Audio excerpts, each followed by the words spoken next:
Boa noite a todos, sejam bem-vindos. Alguém pela primeira vez na casa?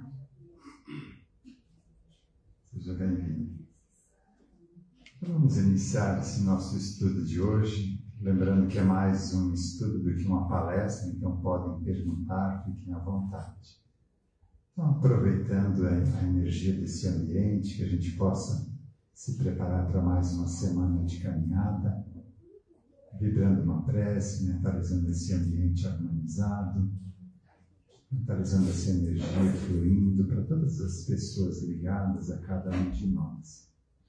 Pai nosso, que estás nos céus, santificado seja o vosso nome.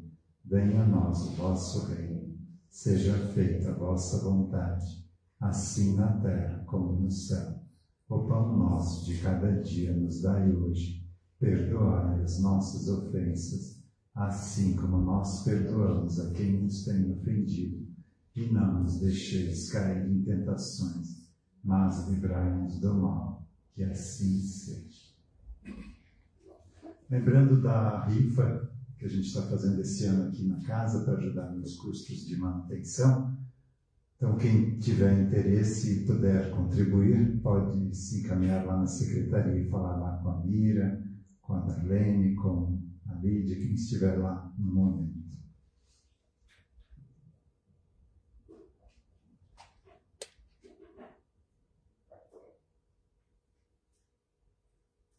E acabou a bateria do meu apontador, só um minutinho.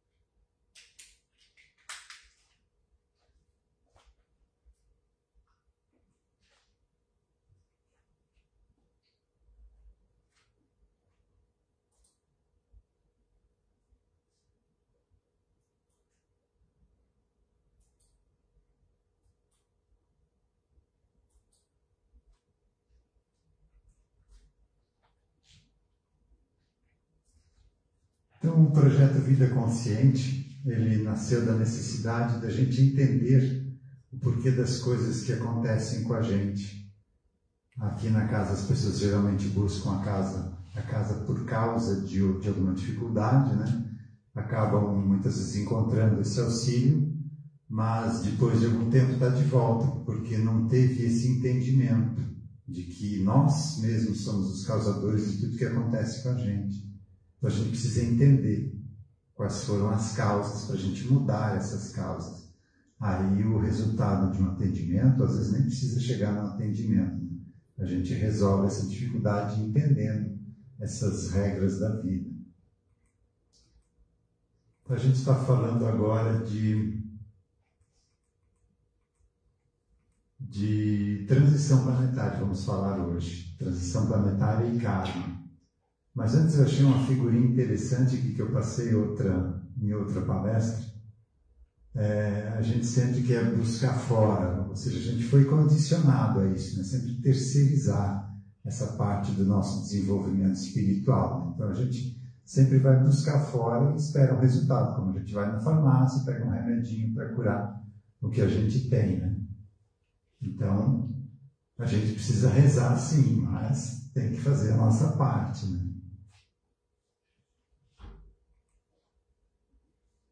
Esse trecho aqui é da codificação espírita de Kardec ainda, tá? Onde ele fala da regeneração da humanidade, ou seja, essa transição planetária que a gente está vivendo agora.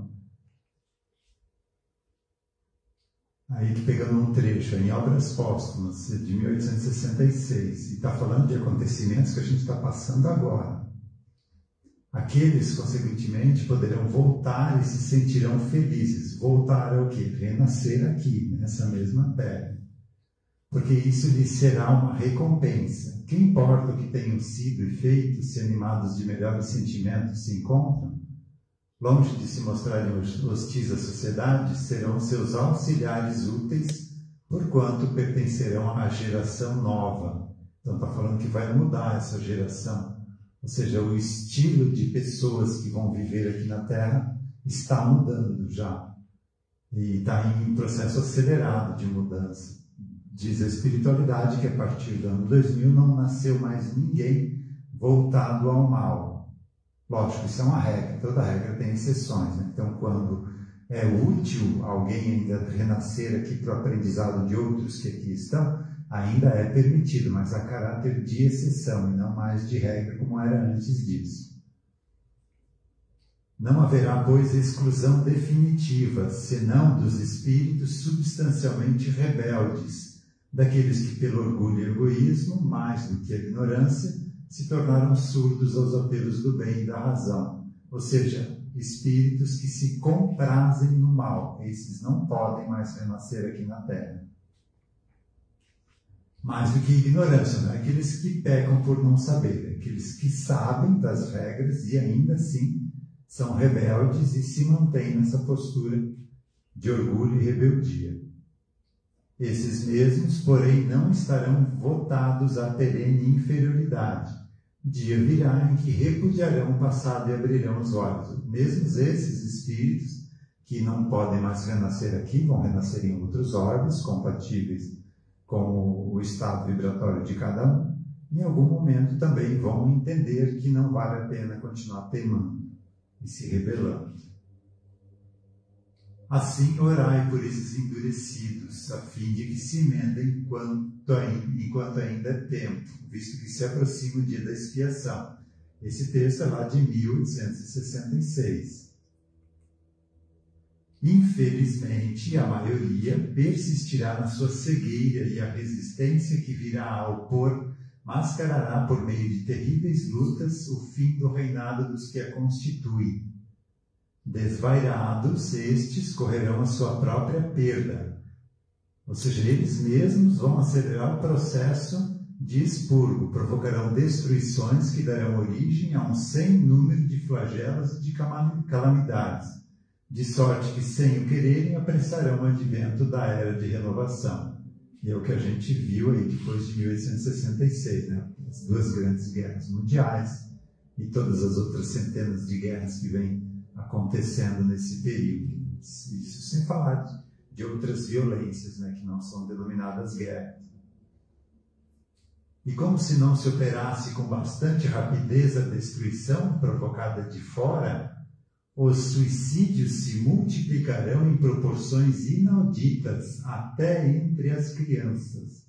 E isso a gente começou a ver agora, na última década.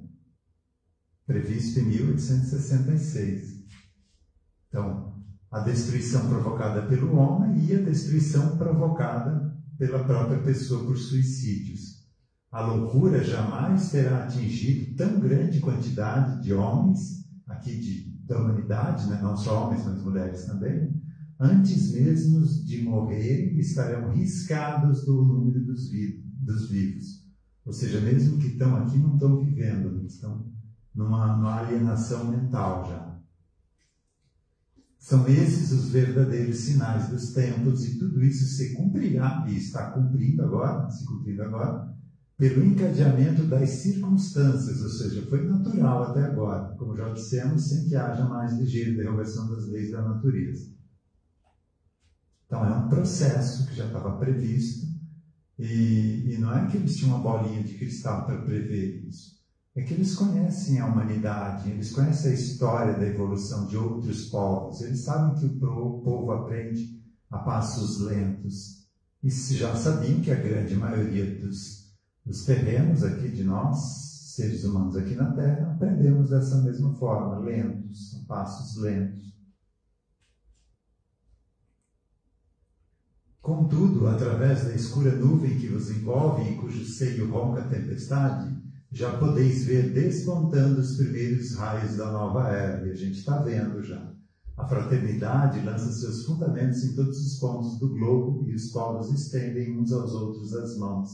A barbárie se familiariza no contato com a civilização. Os preconceitos de raças e de seitas que causaram o derramamento de ondas de sangue se vão extinguindo.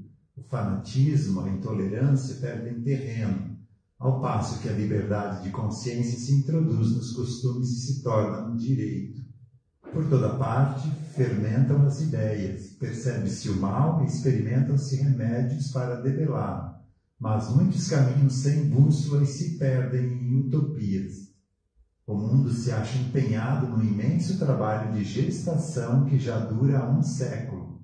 Isso aqui lá em 1866 ele já falou que isso já tinha iniciado há 1 século atrás.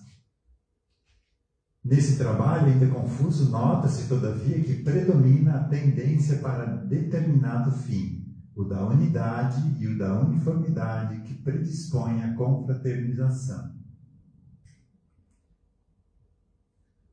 E aqui também falando da transição planetária, esse livro do Espírito Ismael, psicofonado pelo Isoldino Rezende. Situação atual dos habitantes da Terra, isso aqui já é recente, tá? Fisionomias carregadas, deixando ver a marca dos pesados fardos, do cansaço de tantas enfermidades e sofrimentos causados pelas imperfeições morais de que ainda somos portadores. Os espíritos que elas expressam violentamente na Terra são espíritos que estiveram magnetizados em sono por quase 2000 anos para não perturbar a evolução dos demais. Diz o Evangelho que Jesus, depois da ressurreição, ele desceu aos infernos. E nessa descida aos infernos, ele foi ter uma palavrinha com esses espíritos e os deixou presos lá, num baixo umbral. Então eles ficaram, como eu disse aqui, magnetizados, presos de lá. Não puderam sair para reencarnar, mas não foi cerceado o poder mental deles. Então, o comando mental deles ainda continuou causando problema por pessoas que ainda se sintonizam, né, com essas entidades perversas que ainda se comprazem em fazer o mal, em causar sofrimento.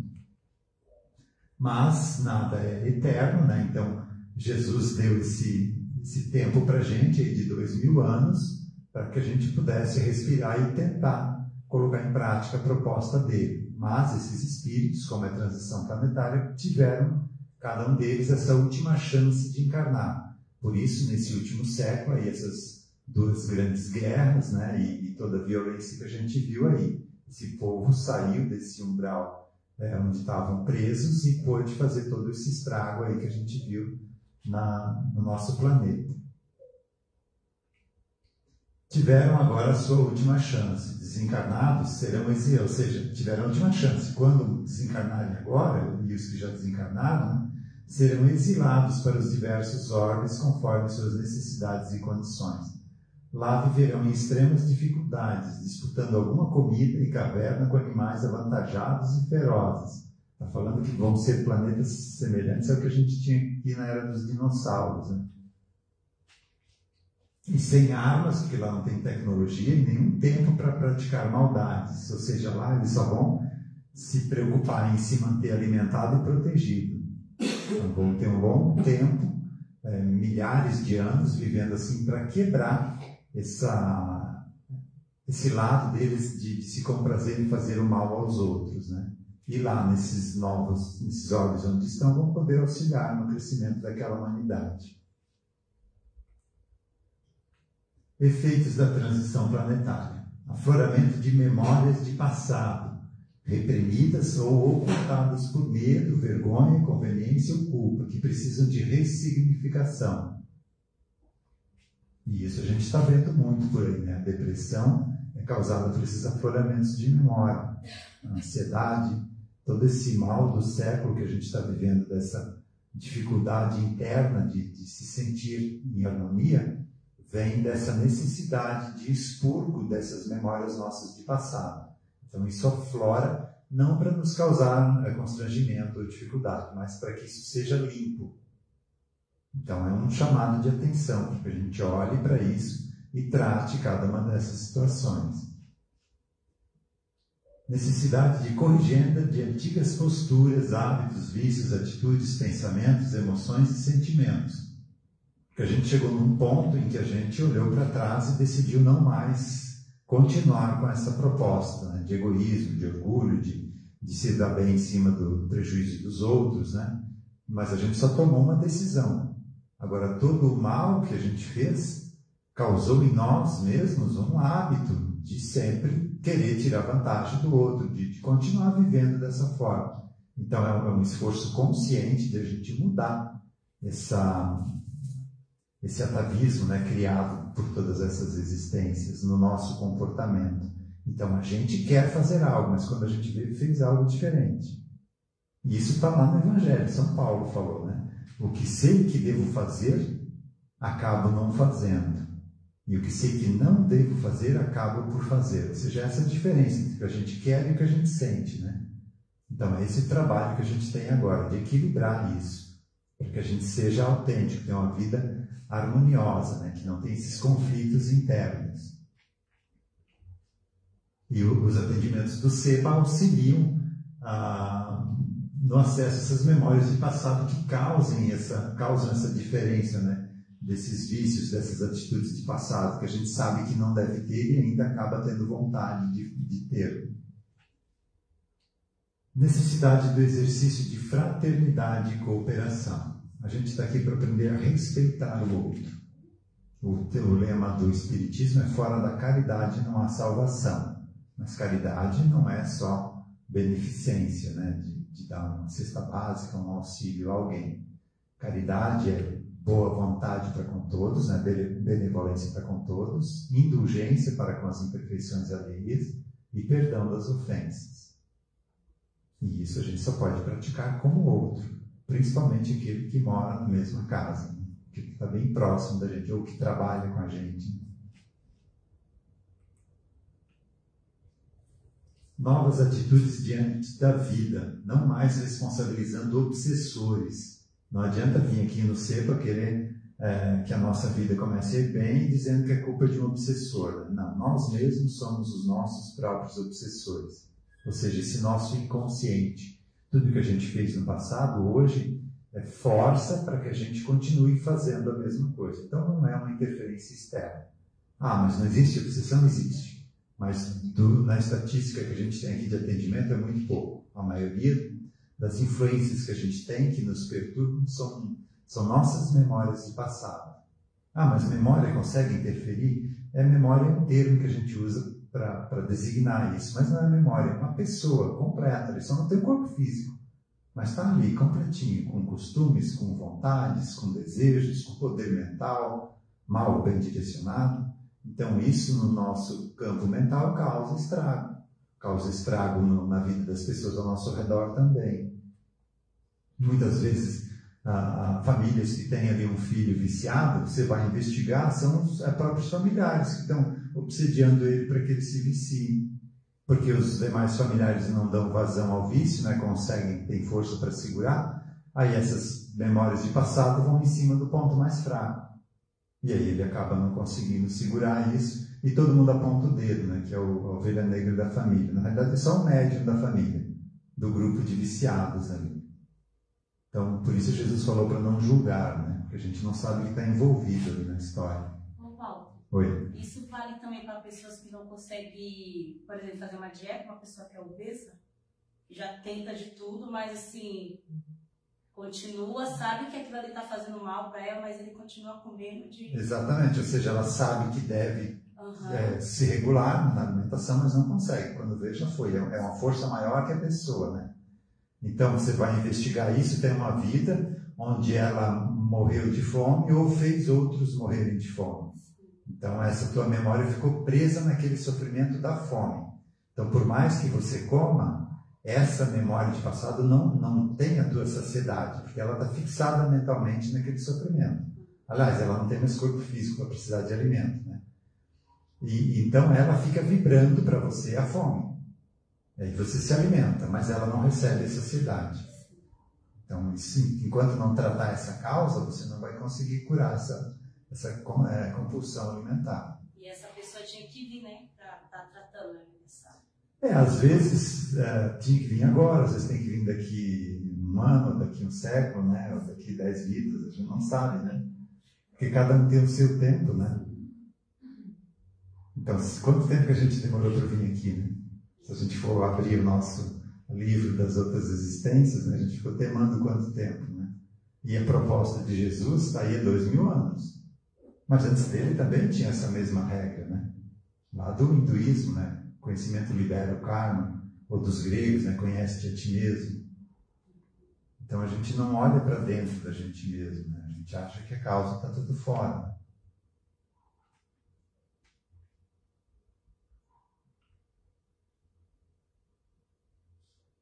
Esse eu não fiz, né? A aceitação definitiva que o labor iluminativo, ou seja, o trabalho, né, de autoconhecimento, exige a urgente necessidade de autoconhecimento, educação dos pensamentos, dos sentimentos e das emoções. Eu conheço-te a ti mesmo, né? Conhecerás a verdade, que a verdade nos libertará. Então a gente precisa entender como a gente funciona.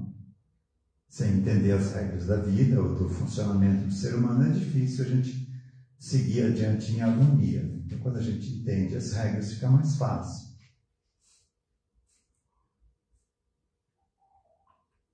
Vamos falar um pouquinho de karma, que está envolvido também com isso que a gente fez no passado até agora. A gente chegou num ponto que decidiu não mais ser desse modelo antigo, mas a gente traz as consequências de tudo que a gente fez até agora. E é um trabalho que a gente precisa fazer, reharmonizar esse estrago que a gente causou lá no passado. Então, karma é um termo oriental, né, hindu, que indica a lei de causa e efeito, ou seja, o efeito de algo que você fez no passado, você está vivendo hoje, como a gente chama comumente de karma.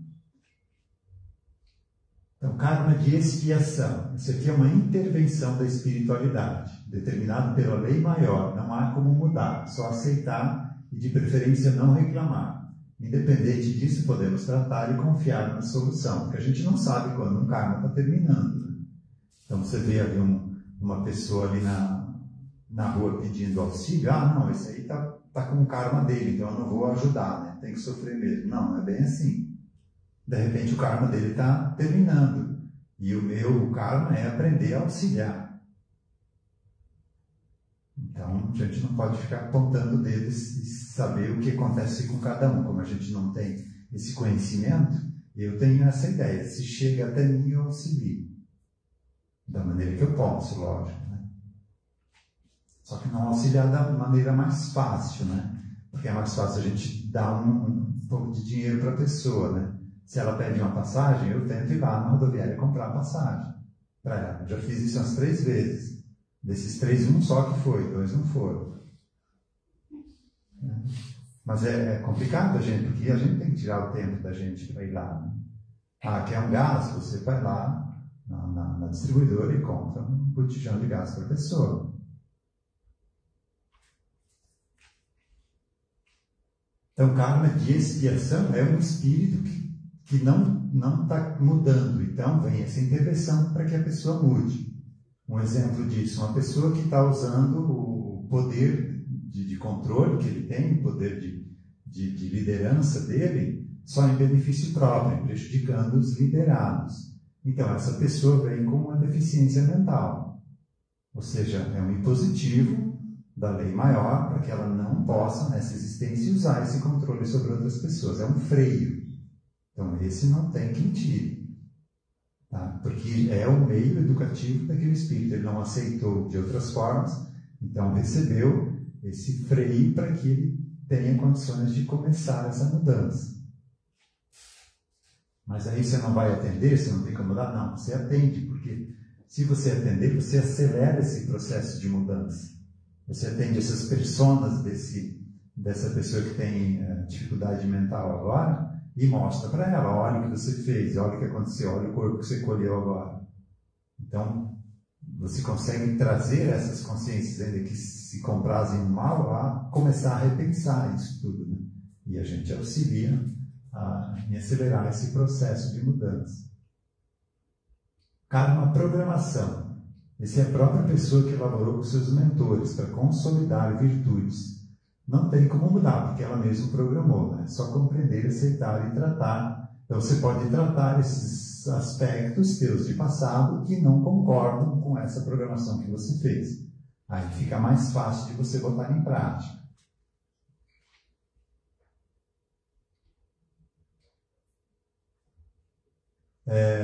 Um exemplo desse aqui, karma programação, né?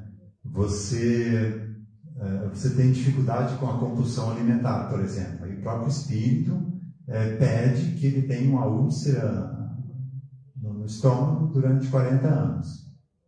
Para que ele não consiga comer demais, porque comer um pouquinho já começa a dar problema, né? Então, essa úlcera é o mecanismo dele se reeducar durante 40 anos. E pode fazer o que for de tratamento nesse período, não vai auxiliar. Porque ele programou isso.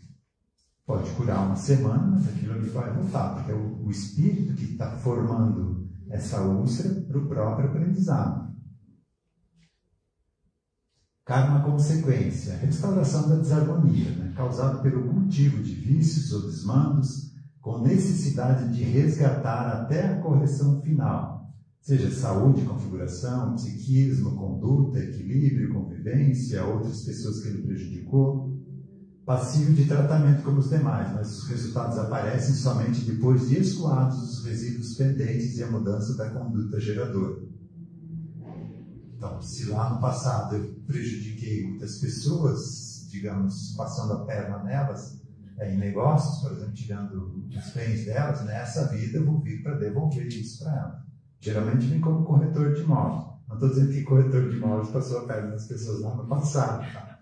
Mas esses que têm dificuldade hoje, e quem vem fazer negócio, na maioria das vezes dá o pé atrás, né? Acaba desistindo na última hora, é porque tem aspectos do passado não tratados, né?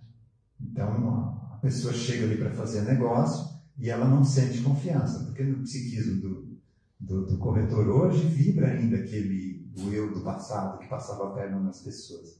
E isso é uma vibração energética. A pessoa não sabe por quê, mas não sentiu confiança. E como geralmente são valores elevados, a pessoa acaba desistindo. Então esse aqui, ele está aqui justamente para isso, para devolver para as pessoas o que ele tirou delas, né? Ou para a própria saúde, né? Todos os aspectos que ele desarmonizou, vai precisar reharmonizar. Karmas de livre-arbítrio. Aliás, todos são de livre-arbítrio, né? Porque a gente fez porque quis lá no passado, né? Só não gosta de colher as consequências, né? Gerados por escolhas da vida atual, construídos por pensamentos, sentimentos, emoções e atitudes em desacordo com as leis superiores, tais como vícios, alimentação, posturas inadequadas. Então, se hoje eu tenho um vício, lógico que isso vai trazer um problema para mim, nessa ou em outras existências. Isso é karma de livre-arbítrio. Eu sei que faz mal, mas eu ainda assim continuo fazendo. E ações espirituais. Não é bem um karma, mas é uma causa de dificuldades, né? Obsessão e parcerias. Então, se lá no passado eu com outros espíritos em um grupo prejudicava pessoas, esses espíritos lá do passado podem estar do meu lado, agora mesmo eu querendo mudar de atitude, eles estão aqui tentando me prejudicar, porque eles não querem que eu mude, eles querem de volta o parceiro deles. Então, eles vão atrapalhar a minha vida hoje. Então, tanto parcerias de passado quanto obsessão. Alguém que eu prejudiquei no passado também pode agora se ver no direito de vir cobrar isso, e também causa dificuldades, tanto físicas, financeiras, profissionais, né? Em todos os campos ligados a gente, eles podem acessar. Então, eles vão onde eles encontram um caminho mais fácil, onde a gente abre uma brecha para eles acessarem a gente, né?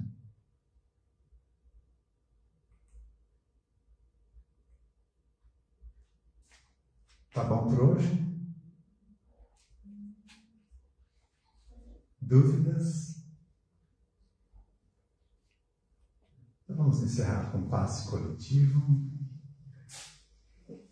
Quem se sentir confortável pode fechar os olhos, sentindo uma onda de energia envolvendo todo o nosso corpo, drenando preocupações do dia, aquelas preocupações que a gente não pode resolver agora e as que não são responsabilidade nossa também, seja de um filho, seja de um parente, seja de algum conhecido, entendendo que isso aqui é uma escola e cada um tem o seu aprendizado.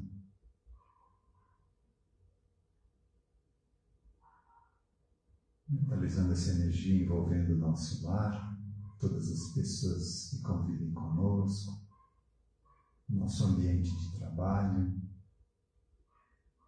possamos cada vez mais botar em prática esse conhecimento,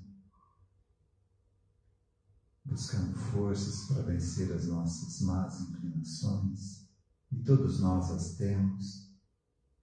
Essa escola é para isso mesmo. E desse entendimento a gente pode, todo dia de manhã, já se preparar para um dia de caminhada, entendendo que a vida é uma escola e que vão acontecer situações para o nosso aprendizado, para que a gente comece a responder a essas situações e não a reagir mais.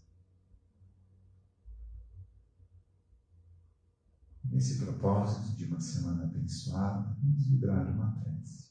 Pai nosso, que estais nos céus, santificado seja o vosso nome. Venha a nós o vosso reino. Seja feita a vossa vontade, assim na terra como no céu. O pão nosso de cada dia nos dai hoje. Perdoai as nossas ofensas, assim como nós perdoamos a quem nos tem ofendido. E não nos deixeis cair em tentações, mas livrai-nos do mal. Que assim seja. Uma boa semana e uma ótima noite para todos.